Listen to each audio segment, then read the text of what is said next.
First of all, is Labour planning another no-confidence vote if Theresa May cannot get an agreement on her deal tomorrow night? We'll keep that on the table. We may do. It's difficult to know what's happening. It's chaos at the moment in government. We don't know whether or not tomorrow, as promised, we'll have a meaningful vote. We don't know whether or not she's actually going to come back with anything different from the deal that was so heavily defeated only a few weeks ago.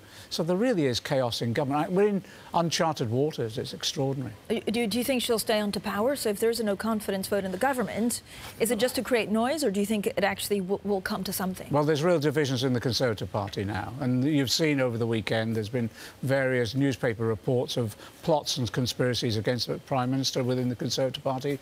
There's some who are arguing, I'm told, that they may well support her deal, but only on the basis that she eventually goes, but fairly quickly.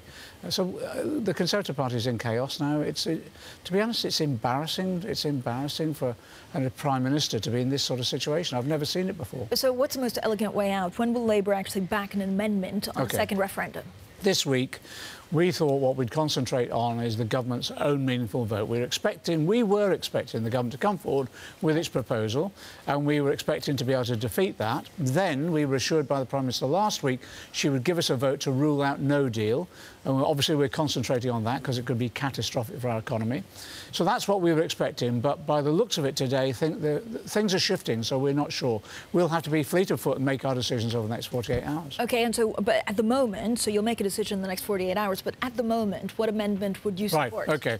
What we're saying is basically we will work across party to prevent a no deal. Yep. We'll work across party to prevent Theresa May's deal. We put forward our proposals 3 weeks ago for a permanent customs union, close single market relationship, protection of the regulations around employment, consumer and environmental rights.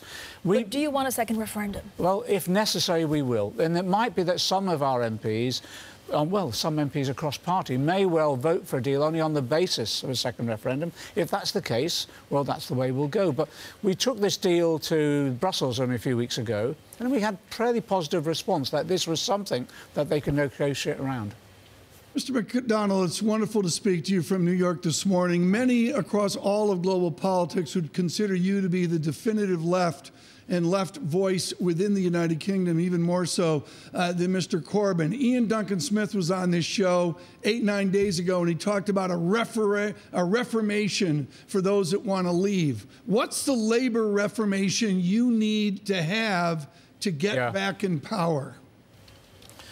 Well, I think now, at the moment, we're in a situation where we're the only party that is trying to give some security to business decision makers, to trade unions representing their workers and to the wider community around the issue of Brexit.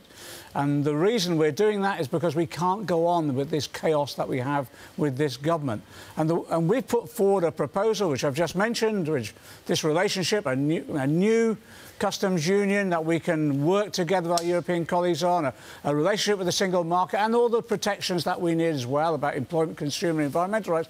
We believe that is a deal that could fly eventually within Parliament, but also, as importantly, could be supported in Europe. On that basis, we're becoming the party which is actually putting forward common sense solutions, and people are looking to us. OK, but and it's interesting. It's not just our constituents, it's business leaders, the City of London and elsewhere looking to us for that security. Mr. McDonnell, the reality is, and we're seeing this in the United States with this new advent of democratic socialism and all that. I'm sure you're up to speed on that. But the great fear is if that McDonnell guy gets into power in the United Kingdom, he's going to trot out Marx, Lenin and Trotsky like he did a few years ago. What's the new Labour look like if it doesn't look like Blair and Brown? It is based upon the broad church that the Labour Party is. We've always said that we're a coalition of a whole range of views, ranging from, yes, social reform, but also, yes, those on the left who want to see, for example, the expansion of trade union rights, public ownership, etc., a more accountable economy, more democratic economy, and a fairer distribution of wealth and resources. That's what our traditions are. Now, what we've done, and we've been completely open and transparent about this, We've set out, basically, a programme of social reform that, in the last election, almost took us into government. We became very, very close. Having been written off before that election on a range of our policies, they were so popular, it almost took us into government. We were very, very close. We believe those policies remain popular and actually will transform our society. And I'll give you one example. Over the weekend, I've been speaking at conferences. What is the big issue that's come up there? Particularly for young people, it's climate change. So we've put forward a whole programme of a green industrial revolution, and it's proven to be extremely popular. It's those sorts of ideas, that sort of giving people hope again, that is mobilising the support that we've got. Shadow Chancellor, we're just hearing from the Irish Prime Minister, first of all, saying that it is now too late for the UK to tell the EU what it wants. He's also saying the Taoiseach there, no one wants rolling Brexit on a cliff edge. But, Mr McDonnell, let me just come back to what you were saying about what your party stands for. Is the independent group a threat to actually Labour winning a majority? No, I don't think it is. Disappointed that a small number of our MPs have left us. I can't completely understand why. One of the big issues they raised was not having a people's vote on the referendum. Right. And anti-Semitism. Well, as Jeremy Corbyn... Let me just come on to that people's vote, get this out of the way.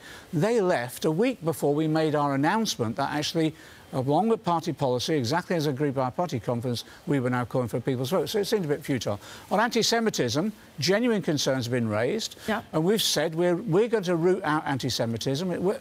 On the figures, it looks tiny, 0.01% of our membership.